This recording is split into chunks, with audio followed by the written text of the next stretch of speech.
அஸ்ஸலாமு அலைக்கும் வரஹ்மத்துல்லாஹி வபரகாத்துஹு. நாம் இன்னைக்கு நபி ஸல்லல்லாஹு அலைஹி வஸல்லம் அவர்கள் கூறிய சில ஹதீஸ்களை பற்றி பார்க்கலாம். 1. நல்ல நிய்யத். முகமது நபி ஸல்லல்லாஹு அலைஹி வஸல்லம் அவர்கள் கூறினார்கள், செயல்கள் எல்லாம் நிய்யத்தின்படிதான் மதிப்பிடப்படும். நாம் செய்யும் எந்த நல்ல காரியமும் அல்லாஹ்வுக்காக இருந்தால் அது மிகப்பெரிய நன்மை ஆகும். 2. மற்றவர்களுக்கு நன்மை செய்யுதல்.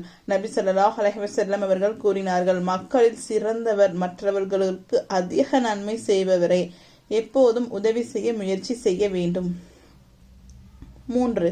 சிரிப்பு கூட சதகா. நபி ஸல்லல்லாஹு அலைஹி வஸல்லம் அவர்கள் கூறினார்கள், உன் சகோதரியிடம் சிரிப்பதும் ஒரு சதகா. சின்ன விஷயங்களிலும் நன்மை கிடைக்கும்.